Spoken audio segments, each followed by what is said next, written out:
My name is Phil Perazio, and I'm a urologic oncologist, a surgeon. Like many of you, I absolutely love what I do, and I would not choose another profession. But I have struggled with professional identity, practice efficiency, and wellness over the years. Operate with Zen is a podcast designed to explore a mindful approach to surgery and to being a surgeon. By discussing these struggles and mindful solutions, I hope together we can create a community of strong and healthy surgeons. Enjoy.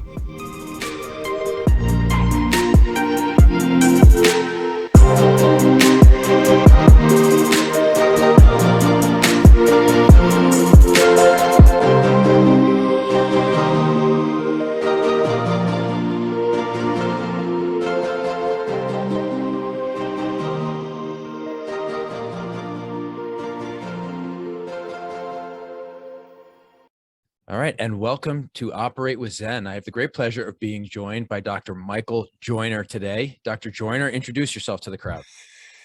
Yeah, Phil, I'm a professor of anesthesiology at the Mayo Clinic, but over the years, I'm 63, and really since I was an undergraduate, I've developed a strong interest in human performance, both from a physiological perspective, and that's a lot of my research, and also from kind of a social, cognitive, traditional perspective, and that's why I think it's important to link it to Zen. And so my main field of research is on hypoxia, oxygen exchange, uh, things like exercise, blood flow, and so forth. But I have this big interest in world record performance and trying to understand what makes elite performers elite beyond just a simple physiology. And I think you're thinking about surgery and surgery an act of human performance or as a human performance discipline. Uh, Really allows a lot of cross pollination between other performance disciplines, whether it's sports, music, other forms of the performing arts, for example. That's great. So I had the great pleasure of meeting you through a mutual colleague at Mayo Clinic, but I will tell the audience, they may have heard me talk or heard me talk with other podcast guests about performance and peak performance. And I will tell you, if you didn't pick up on it then, you have heard me talk about Dr. Joyner's work before. And so we're going to really get into some of that. And we're going to start with, how surgery can be like a sport and move into that. Or sorry, we're going to finish with that. But where I wanted to start is, Dr. Joyner, give us a little bit of your personal introduction into peak performance and where that kind of started from. Well, I was a horrible undergraduate student at the University of Arizona on the cross country and track team, and I was going to literally drop out of college and become a Tucson City fireman. And I was about 19, and I'd actually taken the class, or I was going to sign up to take the test, the civil service exam. And a man named Ed Coyle, who's a well-known professor at the University of Texas at Austin, was a graduate student at the U of A, and he recruited me to be a subject in a study on something that you would know as the anaerobic threshold or the lactate threshold in distance running performance. So I would go into the lab, run different speeds, have my lactic acid levels measured and so forth. And as a result, I got very interested in the physiology of human performance. And the professor there was a man named Jack Wilmore, who really was the person who made body composition, underwater weighing, skin folds, that sort of thing, really brought that into the modern era. And Dr. Wilmore was very well known. He was president of the American College of Sports Medicine at one time. And I said to him, Dr. Wilmore, can I work in the lab and be kind of an undergraduate helper? And he said, Mike, what kind of grades are you getting? And I told him, he said, why don't you get good grades for one semester? Then you can help all you want. So I have this square wave undergraduate GPA. And I was really lucky because Dr. Wilmore had a superb program. The graduate students were terrific and all went on to become, main campus professors. And then as a result of my interactions with Dr. Coyle, he went on to do a postdoctoral fellowship with a man called John Hollizy at Washington University in St. Louis. And Dr. Hollizy was a true giant in the field. And I got to go work there one summer as kind of the classic, summer student, like we all see running around large academic medical centers. And I concluded that if I wanted to do invasive studies in humans, maybe I should go to medical school. So then I went to medical school, really with the idea of doing what I do now, which is work some clinically, but mostly have this large human studies lab where we subject humans to all sorts of mental and physical stress. And then I was going to become a cardiologist or pulmonologist because that seemed most closely linked to what I do. But then I started working in the operating rooms as a med student, and I saw, my God, they're measuring oxygen consumption, they're measuring blood pressure, they're manipulating the autonomic nervous system, all the things we were doing at the lab in the early 80s. And so I drifted into anesthesia, and really haven't looked back, except to make maybe people more hypoxic experimentally, but not clinically. No, it's pretty incredible. And I think, there's a whole story there about purpose and defining your purpose and Right. who you are. Um, Well, and Phil, I think the older members of the delegation will appreciate this. Is that we were very lucky because we didn't have all this feedback. You send a paper in, and it would be paper, and you couldn't really worry about it, check online, bug the editor via email, and that sort of thing. You just had to wait. Same with your grants. And people realized there was a bit of a monopoly board to get into medical school and get a good residency, but nobody was resume building as a 19-year-old back in the good old days. I mean, I think you were allowed to be a lot more spontaneous and allowed to kind of have some experimental time, Montessori school time as a young person, way more than you are now. yeah.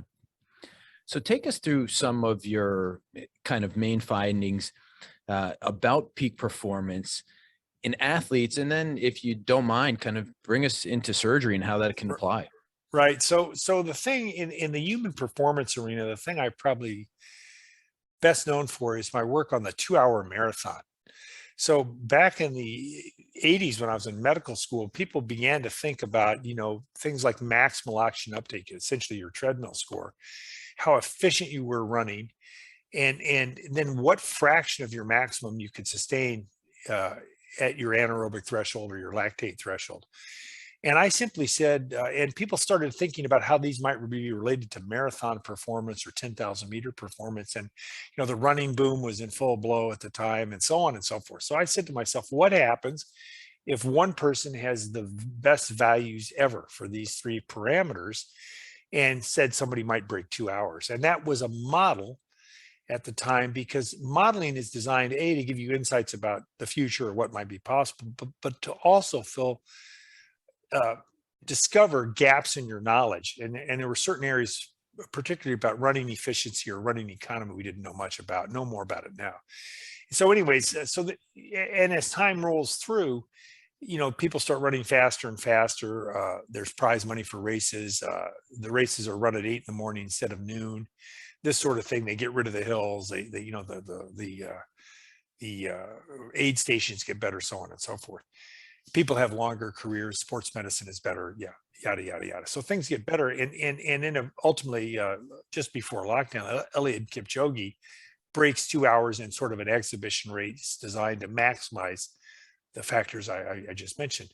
But I think the lesson from there is that three very simple things probably explain 95% of endurance performance, and that is, how big an engine does the athlete have, how efficient is that athlete, and what fraction of maximum can that athlete sustain for a long period of time. And I think if you look over and over and over again, while we all can take deep dives into the details, if you look at people that are really, really good at things, they've mastered this small collection of fundamentals. And we saw it a couple of weeks ago when Mr. Belichick decided not to pass, and ran, some sort of 1960s style game plan because of the environmental conditions. And he had he had that deep knowledge of the fundamentals and the history of football, so he's able to do that. And I think when I see my surgical colleagues, less is more. The people that are terrific surgeons, use fewer instruments. The bigger the operation, the simpler they do it. And I think that you get into this unconscious competence thing where people have mastered the fundamentals and mastered the complicated stuff, and have really kind of gone over to the other side and figured out ways to make things as simple as possible. That's great. Yeah, I think one of the first quotes that brought me to you was, you said, in order to be a maximalist, you need to be a minimalist. Right. And see, so think about all the things we have in front of us every day. we have to choose what we're going to have for breakfast. We have to choose what we're going to wear to work. We have all these choices, right? So if you look at a lot of people that have this sort of this sort of very creative, effective monomania, they've eliminated those decisions. They eat the same thing for breakfast. They park in the same place. They've figured out ways to minimize their commute. They've delegated all sorts of things to other people so they can focus on a few essential things and take that deep dive. And again, I think if we look at our colleagues throughout medicine, whether it's people doing primarily intellectual work, people doing physical work, people doing some combination, not that surgery isn't a combination, they have really figured out ways to not get distracted by the rest of this, just all this stuff out there in the weeds. And I think that's really the key. And I think one of the things, we were visiting before you started recording, you mentioned the dean and so forth and so on, and people are interested in coaching and helping the surgeons improve their performance. Well, the best thing they can do is to figure out how to help you guys get more touches, how to help you guys have fewer distractions, how to spend less time on Epic, how to just make life simpler for you so you can get those touches in the operating room. And I call it the Brazilian, I mean, you think about a guy named Johan Cruyff, who was a great soccer player and a great soccer coach, who said soccer is or football, he said, meaning soccer in Europe, football is a difficult game, a simple game, but difficult to play simply. And so the thing is, what are you doing personally? What's your department? What are your colleagues doing? What's the nursing staff doing? What is the infrastructure, the dean, whoever, the CEO of the hospital? What are they doing to make the rest of life as simple as possible for you guys?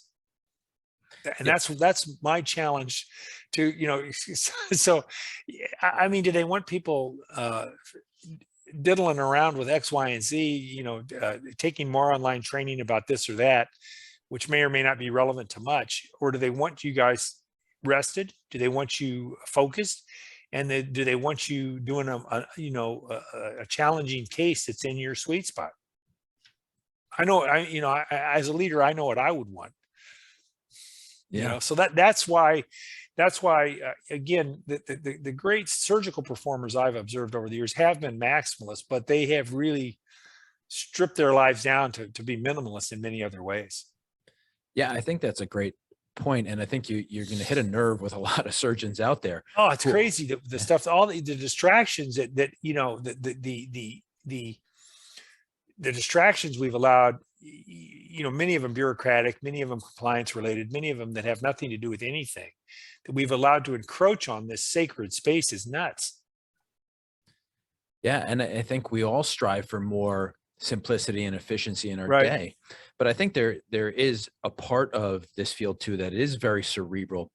And I think sometimes we get caught up in sometimes the complex response, where I think your lesson here is great. Sometimes the simplest response or the simplest answer is often the most efficient in terms of our performance. Well, and again, thinking about sports, and actually, I think there are two things. Again, another one of my favorite quotes is by Anton de Saint-Exupéry. So the people who have kids and grandkids, who have copies of the Little Prince floating around, he wrote the Little Prince. People don't realize he was also a superb aircraft engineer, and is the person who set up the airmail services in South America and North Africa in the 20s and 30s.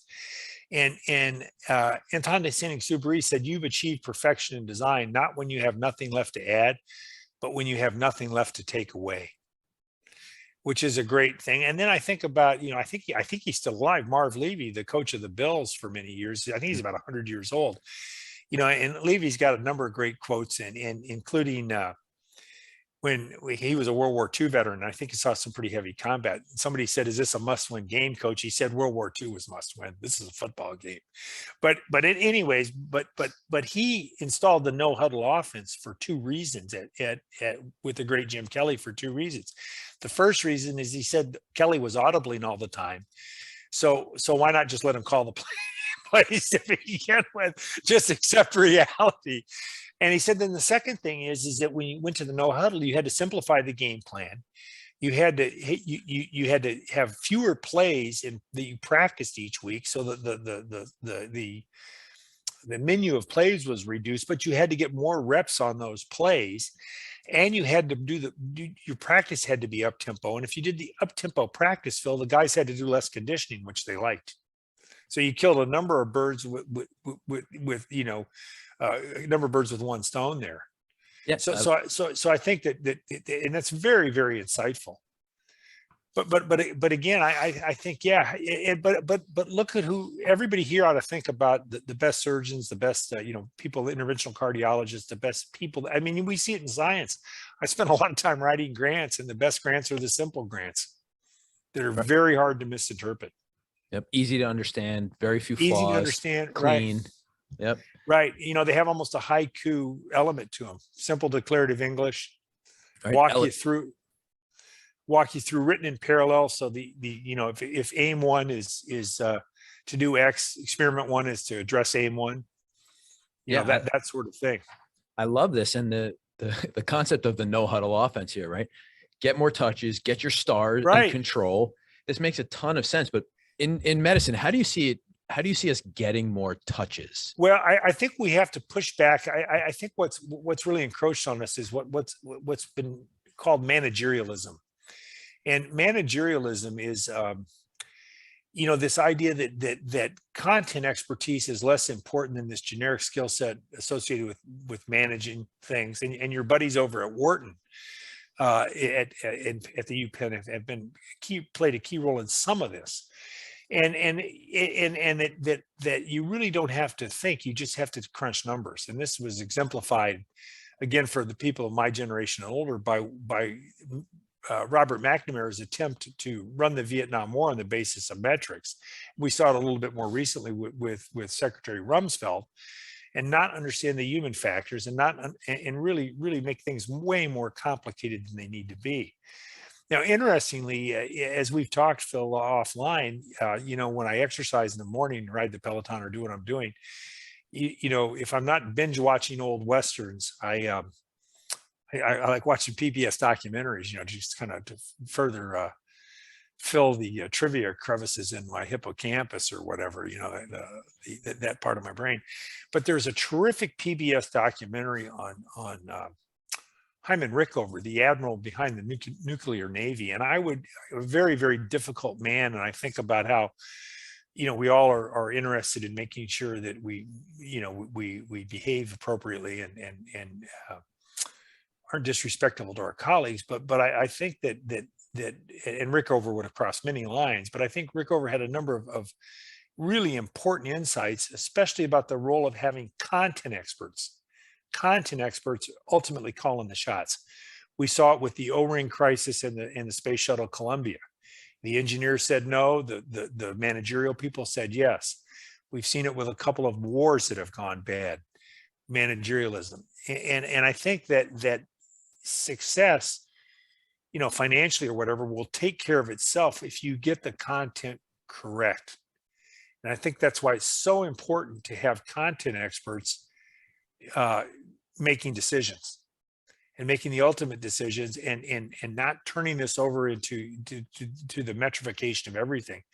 Again, another quote or another name, Goodhart's law, which is when a metric becomes an outcome, it ceases to be a good metric. And we're all familiar with all these metrics we're judged by, and how sometimes those metrics evoke behavior change that actually improve outcomes.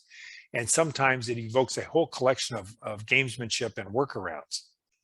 Exactly. Versus, kind of running up the middle. And what is our goal here? Right. Yeah, we see it all the time in the operating room, right?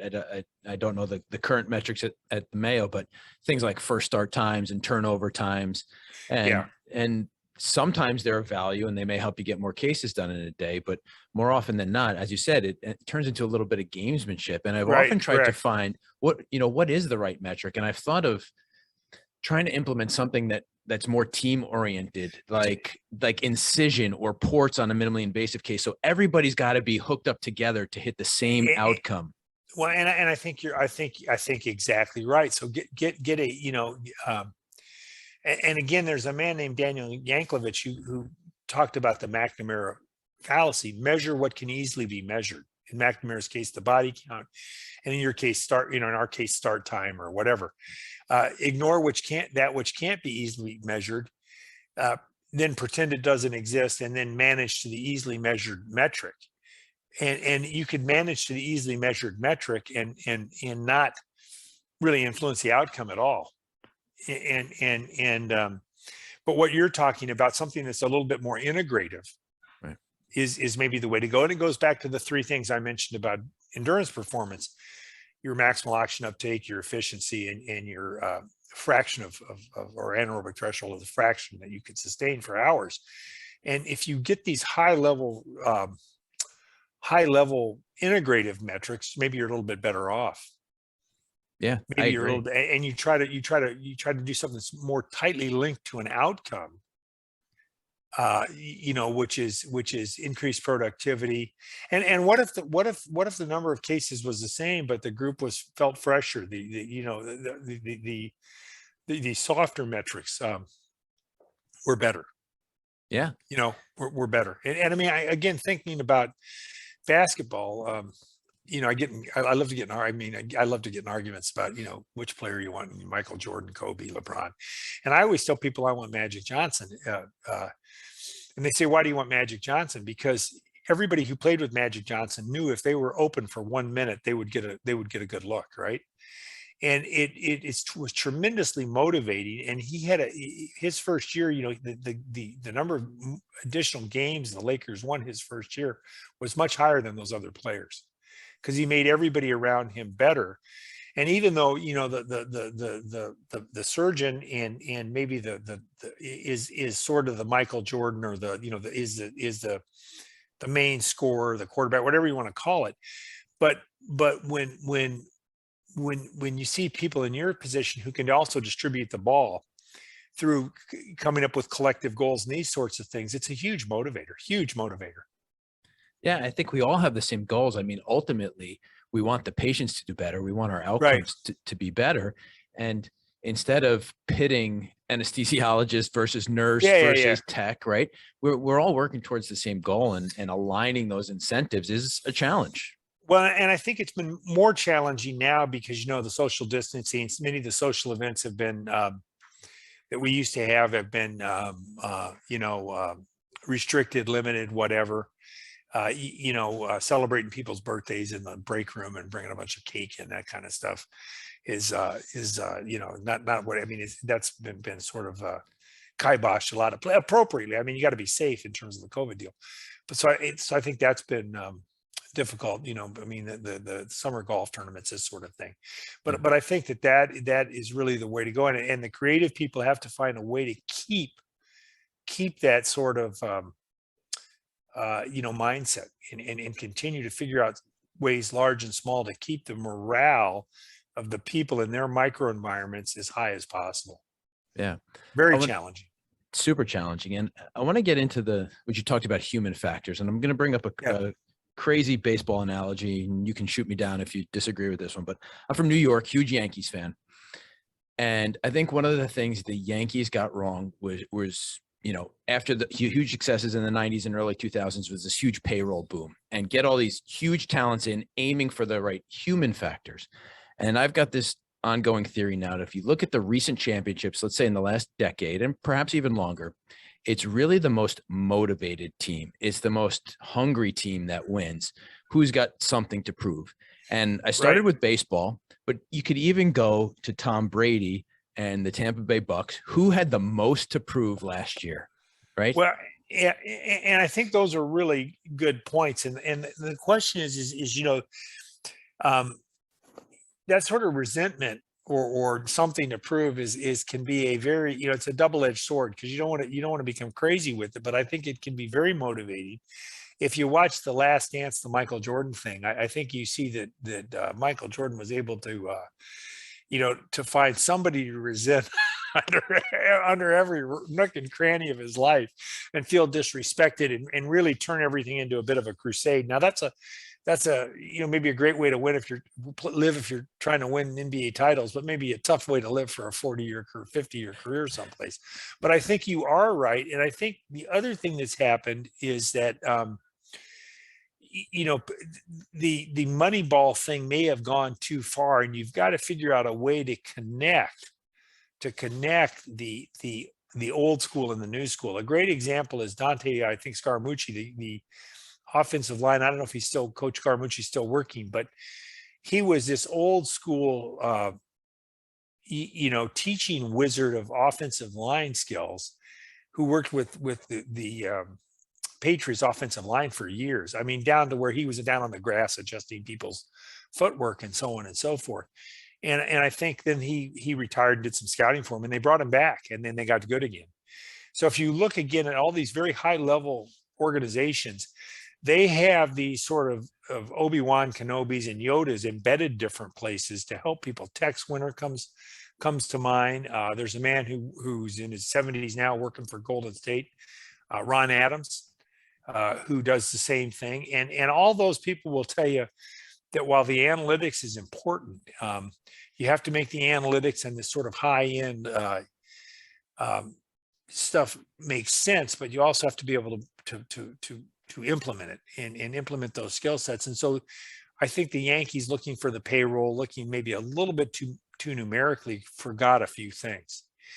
But the Yankees are sort of another example. We talked earlier about, content experts.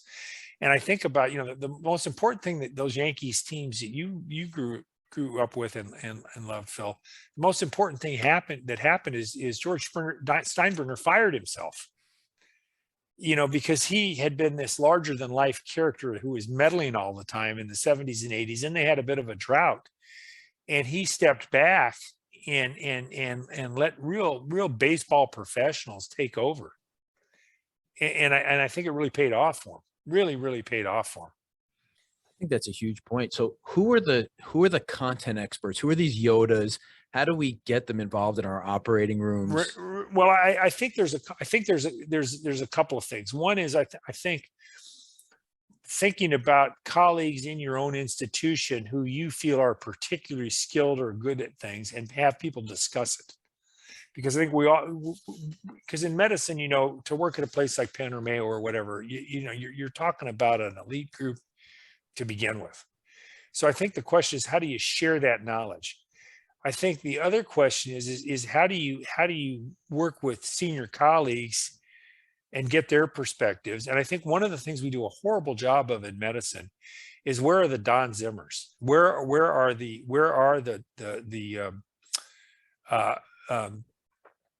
Ron Adams? Where are people like that? Tex Winter. And I think we make it very difficult for our senior colleagues to become institutional uncles. Who we can bounce things off and really get some insight from. And I think we need to do a little bit better job with that. And then I think we need to bring people in from other disciplines. I think we could learn a ton from the orchestra conductors. I think we could learn a ton from people who again work in other forms of the performing arts. I think it would be very interesting to bring actual coaches in. I mean, I occasionally go to coaching clinics, and I went to one, and we were talking about the limits of human performance, the physiology and stuff. And one morning we're having a workshop, and there was a guy who works in player development for rugby in Australia, a very well-known coach. And he was teaching people how to kind of tumble and fall. So here I am with all these coaches, a lot of them younger, and I'm out on the middle of this football field, tumbling, trying to learn a new motor skill, because I think these motor skills there is a way to acquire them. There is a way to acquire them. I mean, I look at and you wonder what a skilled golfer or tennis player would say if they saw our body mechanics, our footwork, are we balanced, and so forth and so on. And I think it'd be very interesting for those people to take a look at. I think so, to bring people from other disciplines in and see what we can learn. No, and it brings a huge point of it too. It's not just the mental and emotional approach to it, but it's physical. I mean, surgery is physical. Being in the operating room every day is a physical thing, right? And see, that's the other thing too. Is if you think, I mean, and this is the whole load management thing. What kind of breaks, what kind of nutrition do we have for you guys in our lounges? Again, thinking about what the institutional could do is, I mean, not everybody needs to have 12 cups of coffee today, but are we making sure that you guys get the really high quality, high test stuff every morning for two reasons? One is a little bit, and there's a lot of good work on a tiny bit of caffeine or a moderate amount being helpful. And then are we making sure as a priority at our institution to make sure that on those sorts of things that we're getting you folks what you need? Yeah. Expand for a little more on us on the caffeine. Tell us what we need to know about Well, caffeine. the thing about caffeine that's quite interesting is, that some of the outstanding work on caffeine and neurostimulants has been done by the Navy and the Air Force for pilots. And in these very long flights, they have go pills, which are very low dose amphetamines. And they've shown that the right amount of caffeine, small doses used occasionally, can really improve attention. Really improve attention. It's legal and it's so forth. So again, to have everybody sort of be a little bit at their best, I think it's the one neuro enhancer that you can get over the counter that actually works. And go to PubMed and look up things like caffeine and cognitive performance and stuff, and you'll get all sorts of interesting things. A lot of it funded by the DoD. Very, very cool. So if I can ask you then, if you were designing the OR for peak performance, how would you design our days? That's interesting. Should we be starting at 7? I don't know. Maybe, probably. People like to start earlier, or when should we start? I think we need to think about that. I think we need to think about, what do we have? What have we had to eat, before we start? I think you don't want to be, super full, but I think what is the right sort of food to eat? And I think people could do some very interesting studies. I would think complex carbohydrates, some protein, so you have kind of a slow release of the glucose. And then I think, how do we monitor people's hydration? It's warm, you're on your feet, so you have venous pooling and so forth. And how do we keep people hydrated? How do we, should people be wearing or have access to things that are sort of like those camel packs that you see the bike riders using during the long distance rides? How do we keep people fluid replaced? What's the optimal temperature? Certainly the paper gowns are much less thermally stressful than the old cloth gowns were. But again, how do we do that? How do we do that? And what is the right balance? And in terms of fluid replacement, and then timing and so forth. And then I think we also should ask ourselves, in terms of the OR schedule, and you got to think about how many days a week and how much OR time you have, and you want to do this case, and patient X really needs you to do this and so forth. But would we be better off giving people more days with fewer hours? And should there be, should we have a limit to, you can't operate 5 days in a row. You want to take a day off. You want to have a non-operative day. And again, that'll be different for different people. But you wonder about, or if you have a real long day, are you going to book cases the next day? Because scheduling is different at each place. And then I think the other thing is how do we get where you see your office visits? How do we get those as physically? A lot of times the hospitals over here and the ORs are there, and then where you see patients is some third place or whatever. And I always wonder what you could do spatially to get things closer, so people weren't wandering around, so on and so forth. So it was a little bit more vertically integrated, but that would require collaboration among the surgeons, the hospital administration, and the architects. Yeah. So how do we modify the built environment again to make your jobs as easy as possible and let you focus on operating?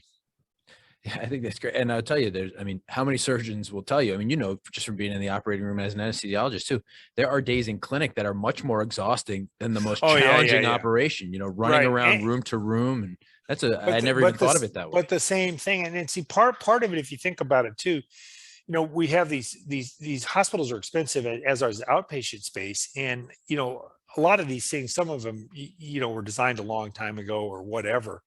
And then they've been retrofitted, for wheelchairs or larger patients or whatever it is. And we're always sort of playing catch up in terms of, and then we have to worry about HIPAA and privacy and so on and so forth. So, but what is the optimal design? What are the optimal adjacencies? And how do we fit that seamlessly in to make the ergonomics, not the ergonomics in a micro way, but kind of the macro ergonomics of our day as easy as possible. One of the reasons, and I think when we talked earlier, one of the reasons, I've never really thought too much about leaving Rochester, Minnesota, is because the overhead of life here in terms of your commute and that sort of thing is just really, really, really minimal. And so the most I mean, if I really worked at it, I could spend 20 minutes a day to combine 10 both ways, getting to and from the hospital, right? I mean, if I make an effort. And I look at that in comparison to my colleagues who live in big cities, and I realize I've just gotten an hour back. So I think that's the other thing we have to think about is that how do we, and that goes back to how do you, the minimalist maximalist thing, and how do we do that, and how do we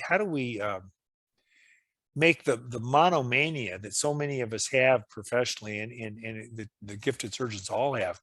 How do we really, I mean, feed into it isn't the right way, but how do we cultivate that? Yeah. I mean, if you read about people like Picasso, if you read about people like that, they weren't trying to suppress their monomania. They were trying to find new creative ways to express it.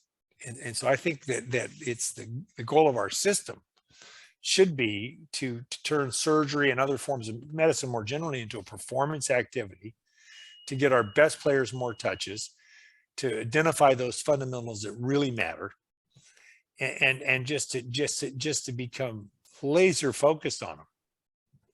And if it means bringing our productive people lunch in the office so that they can bring them lunch. Yeah.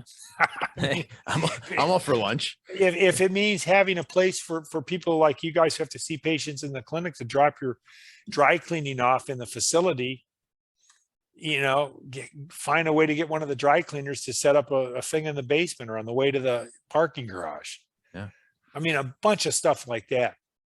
Yeah. I took my kids this weekend to the immersive Van Gogh experience. Yeah. And I'll tell you the parallels you bring there with art. I mean, Van Gogh, despite all of the, psychiatric issues, was fundamentally focused on color and art and painting, Yeah. and really devoted to that. And it's kind of incredible, just, kind of parallels as you bring with you're others. dead right, Phil. And the question is that, and again, I don't think we should be trying to suppress that. I think we should be trying to facilitate it. And this is the one I've never, and I've heard they had a concierge service. I think somebody was telling me at Stanford or someplace, but I just have never understood.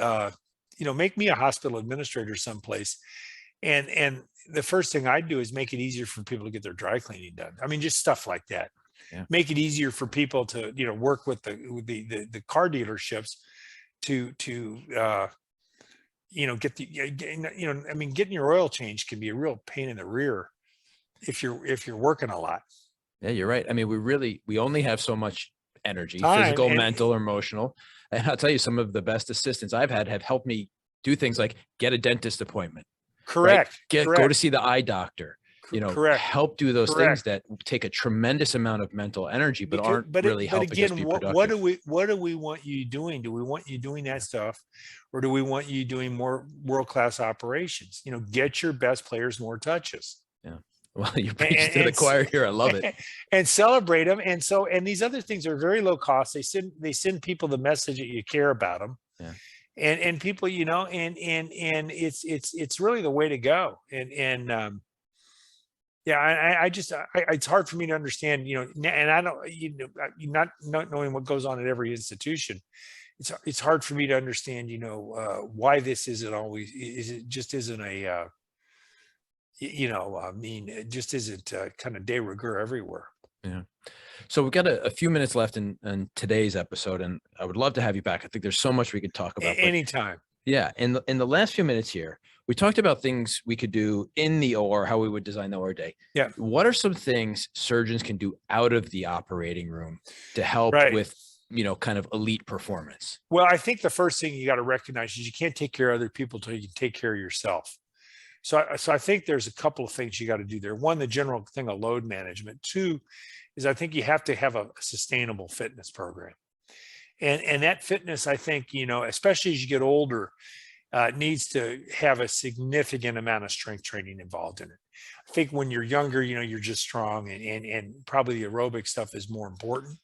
And so I think it has to, but I think as you get older, you need to do, more strength training. And so I think those are two things.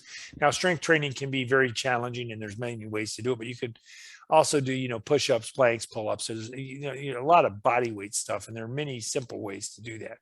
And there are some time efficient programs. So I think that's really an important thing.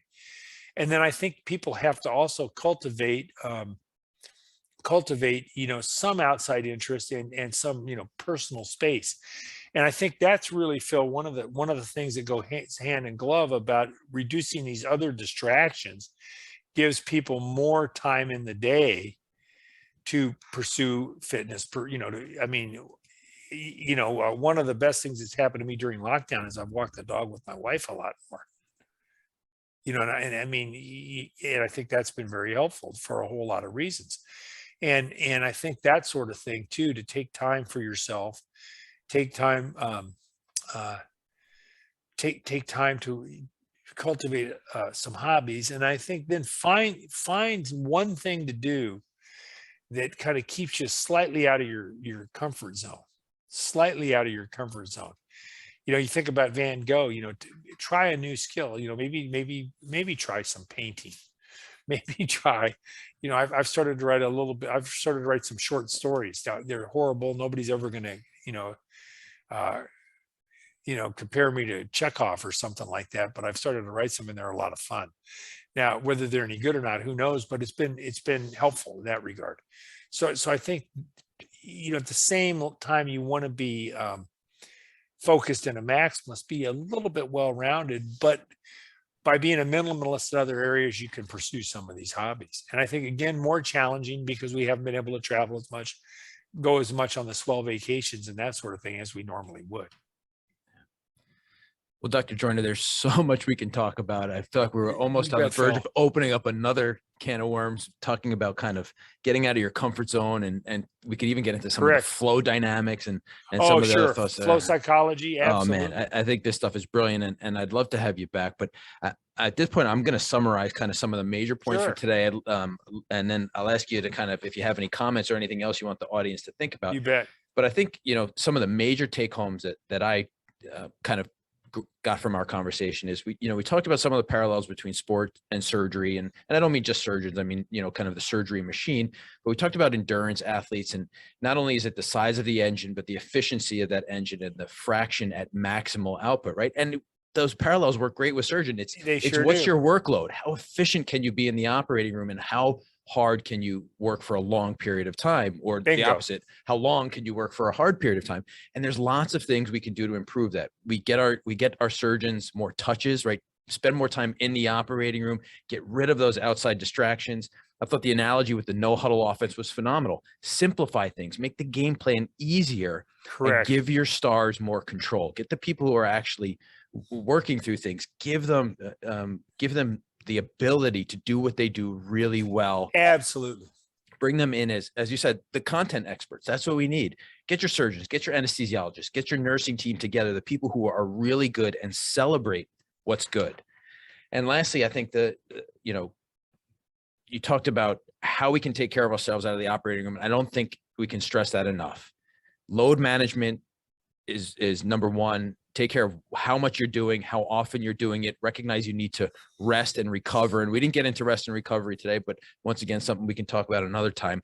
Second, some form of fitness routine, right? This is a physical vocation. Absolutely. We are all physical beings. And so we need to take care of ourselves with strength training and such. And lastly, cultivate outside interests. keep our mind fresh for what we're doing when we're doing it.